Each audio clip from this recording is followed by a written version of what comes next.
ಇನ್ನು ಮುಂದೆ ಯಾವುದೇ ತುರ್ತು ಸಂದರ್ಭದಲ್ಲಿ 100ಕ್ಕೆ ಕರೆ ಮಾಡಬೇಕಾಗಿಲ್ಲ.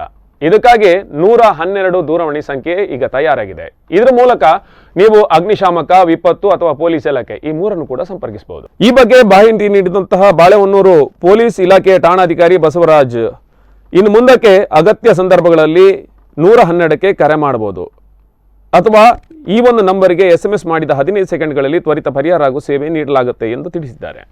ಬಾಳೆಹೊನ್ನೂರು ಪೊಲೀಸ್ ಠಾಣೆ ಮುಂಭಾಗದಲ್ಲಿ 112 ಸಹಾಯವಾಣಿಯ ದೂರವಾಣಿ ಸಂಖ್ಯೆಯ ವಿವರಗಳನ್ನು ಒಳಗೊಂಡ ಕರಪತ್ರ ಬಿಡುಗಡೆ ಮಾಡಿ ಮಾತನಾಡಿದ ಅವರು, ನಂಬರ್ 112ಗೆ ಡಯಲ್ ಹಾಗೂ SMS ಮಾಡಿದ 15 ಸೆಕೆಂಡ್ಗಳಲ್ಲಿ ತ್ವರಿತ ಪರಿಹಾರ ಹಾಗೂ ಸೇವೆ ನೀಡಲಾಗುತ್ತೆ. ಅಲ್ಲದೆ 112ಕ್ಕೆ ಕರೆ ಮಾಡುವ ಮೂಲಕ ಪೊಲೀಸ್, ಅಗ್ನಿಶಾಮಕ ದಳ, ಆರೋಗ್ಯ ಇಲಾಖೆ ಹಾಗೂ ಇನ್ನಿತರ ತುರ್ತು ಸೇವೆಗಳನ್ನು ಪಡೆಯಬಹುದು ಎಂದು ಅವರು ತಿಳಿಸಿದ್ದಾರೆ.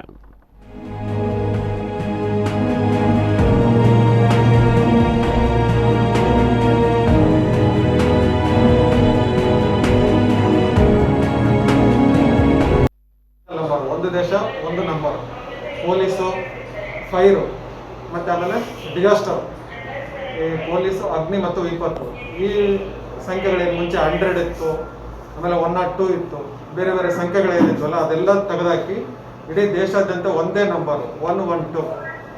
ಈ 112ಗೆ ಡಯಲ್ ಮಾಡಿ ಯಾವುದೇ ಮೂಲೆಯಲ್ಲಿರ್ತಕ್ಕಂಥ ವ್ಯಕ್ತಿ ಸಹ ತಮ್ಮ ಕುಂದುಕೊರತೆ ಹೇಳಿದ್ರೆ